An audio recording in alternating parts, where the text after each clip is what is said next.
Donc, on se retrouve pour une petite explication par rapport à la mise en position. Donc, mon solide, voilà, et l'espace. Qu'est-ce qu'il faut commencer par faire? Définir les mouvements possibles dans cet espace. Cet espace, pour l'instant, j'ai pas d'axe de définir dans cet espace. Donc, je vais en définir. Donc, je vais définir un trièdre orthonormé. Donc, je vais mettre un axe X plus par là, plus grand déplacement de la machine-outil, un axe Y plus par là,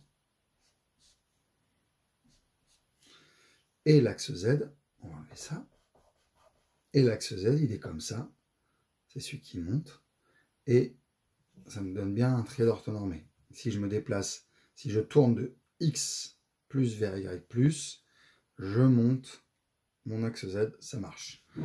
Donc voilà, pour l'instant, mon solide est libre dans l'espace et il est capable de se déplacer à peu près partout. Hop, comme ça, voilà, d'accord. Donc, dans mon trièdre orthonormé, il est capable de faire 6 mouvements. Une translation sur l'axe Z, je monte, je descends. Une translation sur l'axe Y, je vais d'avant en arrière. Une translation sur l'axe X, je vais de gauche à droite. Voilà, 3 translations. Une rotation sur l'axe Z, donc l'axe Z étant l'axe qui est là. Donc l'axe Z, oui, je peux faire une rotation sur l'axe Z. Une rotation sur l'axe Y, je tourne de droite à gauche. Et une rotation sur l'axe X+, je vais de la profondeur, enfin je sais pas comment exprimer, mais enfin de par là à par là. Voilà. Donc 3 rotations, 3 translations. Pas compliqué. Donc maintenant, mon solide dans l'espace. Je commence par poser mon solide sur la table. Donc la table est là, comme le fond de mon étau ou comme mes cales, le plan. C'est une liaison appui-plan entre mon solide et ma table. Les cales ou le fond de l'étau. D'accord? Donc qu'est-ce que j'ai supprimé comme degré de liberté? Alors je peux me poser la question de qu'est-ce que je peux encore faire?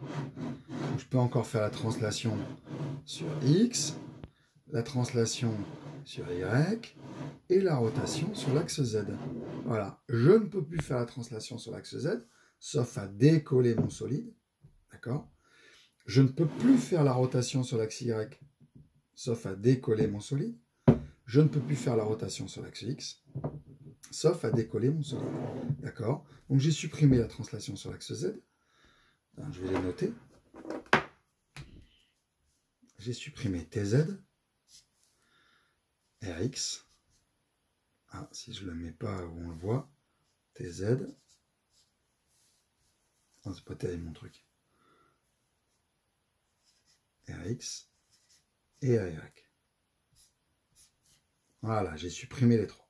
Ok. Donc maintenant, il me reste quand même 3 degrés de liberté. Ma rotation sur l'axe Z, ma translation sur l'axe Y et ma translation sur l'axe X.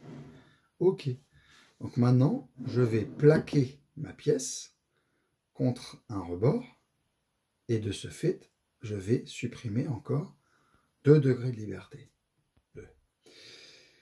Donc, il ne me reste plus qu'un degré de liberté, c'est la translation sur l'axe X. J'ai supprimé la translation sur l'axe Y. Je ne peux pas faire cette translation sauf à décoller le solide. Et je ne peux plus faire la rotation sur l'axe Z sauf à décoller le solide. Ok, j'ai supprimé 5 degrés de liberté. En tout, 3 avec mon appui-plan, 2 supplémentaires avec ma linéaire rectiligne. Ok, j'ai 3 appuis en bas, 2 sur le côté. Il me reste 1 degré de liberté à supprimer. Mettons que je mette ce solide-là en butée. Je ne peux plus faire la translation sur X, sauf à décoller mon solide. Voilà, mon solide est en position isostatique. J'ai bien supprimé 6 degrés de liberté en plaçant 6 appuis. 3 pour l'appui-plan, 2 pour la linéaire et 1 pour la butée, la surface cylindrique là. Voilà, donc ces 6 degrés de liberté se symbolisent comme ça. J'ai d'abord 3 pour l'appui-plan,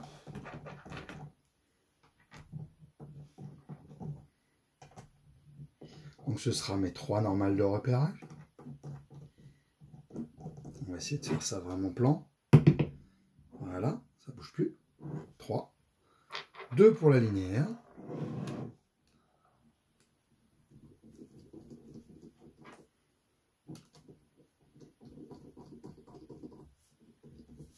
Et le dernier, là ou là, là ou là, je vais mettre là, qui supprime la translation sur l'axe X. Voilà. Donc là, j'ai les 3 du dessous, la liaison à plan, les 2 du morphix, qui sont la liaison linéaire rectiligne, et la ponctuelle, qui est la butée. 1 degré de liberté supprimée, la translation sur X, 2 degrés de liberté supprimée, la translation sur Y, la rotation sur Z, 3 degrés de liberté, la translation sur Z, la rotation sur X, la rotation sur Y. Voilà une mise en position isostatique. Et pour ceux qui n'ont pas bien compris le système projectif, vous pouvez utiliser ce solide pour vous rendre compte qu'en vue de face, je vois 3 points, et tout d'un coup, en vue de côté, je vois 3 flèches, dont 2 sont confondues. Et sur l'autre côté, je vais voir 3 flèches qui ne sont pas confondues, etc., etc. Quand je tourne de 90 degrés, je change de vue et je vois ma mise en position qui évolue. Ok, j'espère que cette petite vidéo vous aura aidé et à la prochaine fois pour d'autres explications.